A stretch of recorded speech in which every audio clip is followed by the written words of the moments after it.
Okay, hello. So today's video, or this video, is about micronarrative and micronarrative objects. So these are little, fairly inconsequential details within a game that help to flesh out the game's story. They help to add extra detail, and these are objects that exist in the diegesis, so they are part of the game world.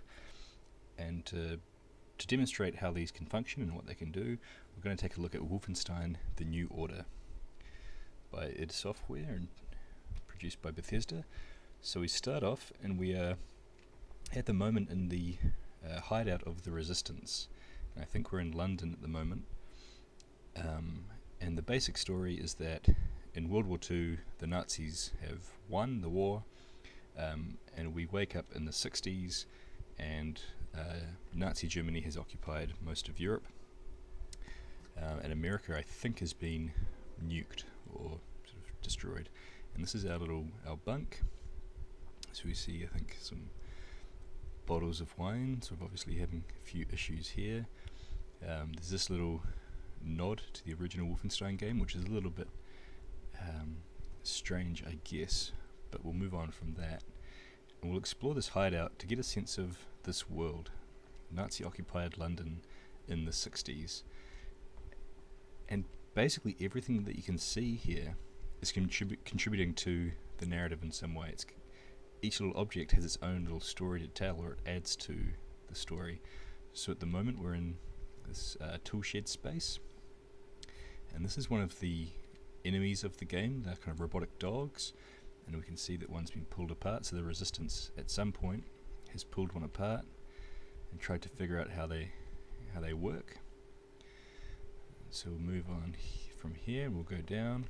We know that we're underground, so we're quite literally the underground movement. And we'll go down these stairs, and here's where things get a bit more interesting in terms of micronarrative objects.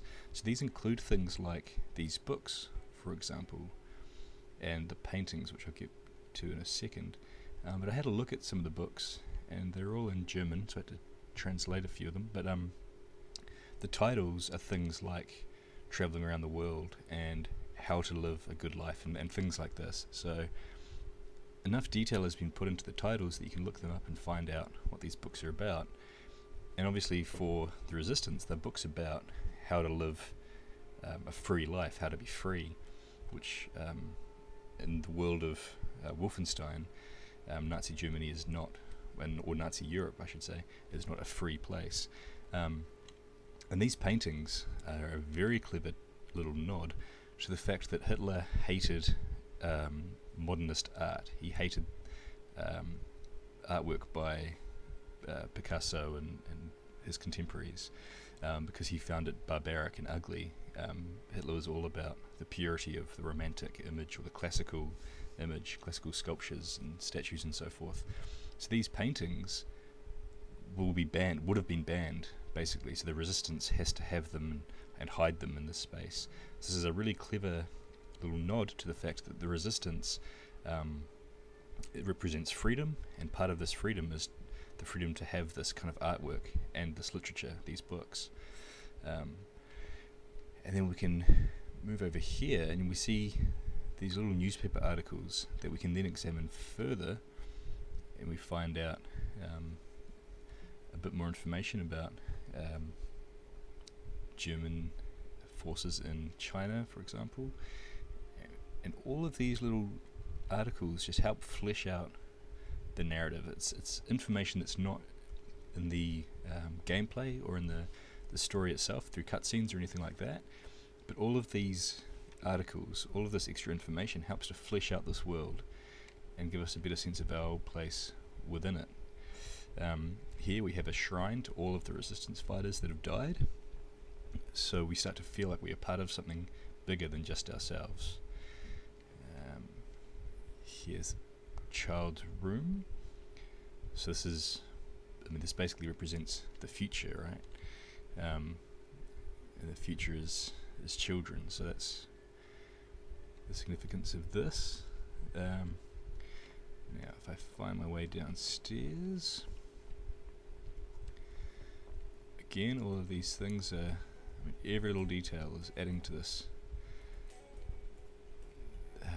the development of the narrative. And we've got this character here called Jay, who I can only assume is supposed to be Jimi Hendrix, just jamming out on his guitar. And then we see the food, all tin food. This is what the Resistance has been living off.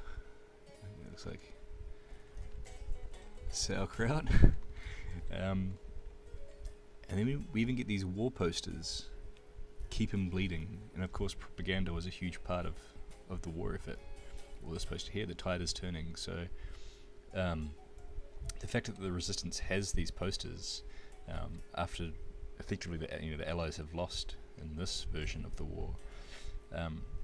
So this all counts as micro-narrative details.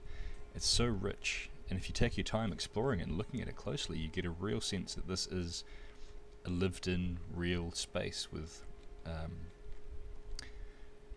a real sense of history and meaning behind it. The fact that he's got mattresses up to cancel out the noise when the guitar playing character plays his guitar, little things like that are a real nice touch. And then things like this map, very significant. So we see in this version of the map, Nazi Germany, with sort of, I guess it's become almost like an empire, has occupied huge swathes of Europe, and this is where we are now. I think we're in London. So these details just help us give a sense of this world, and even all these clocks telling international time. So the Resistance is an international movement, for example. All of these things help flesh out this narrative.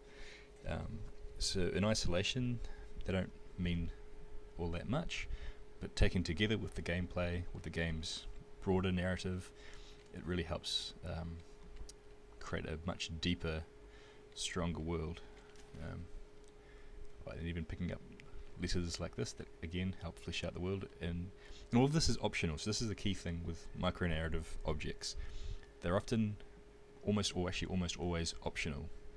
So really only for the keen observer, if the gamer wants to take the time to find out about this space that they're kind of residing within or taking part in. Here we get Death's Head, I think, is this sort of the Ubermensch, the main villain, and all of these people below him. And this woman I think we've encountered already in the game, so we're getting a sense of the main players that we're going to be encountering.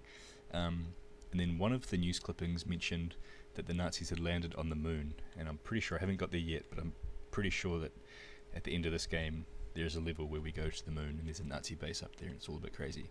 But hopefully this will give you a sense of what micro-narrative objects are and what they do, and why they can be really important to a game's narrative.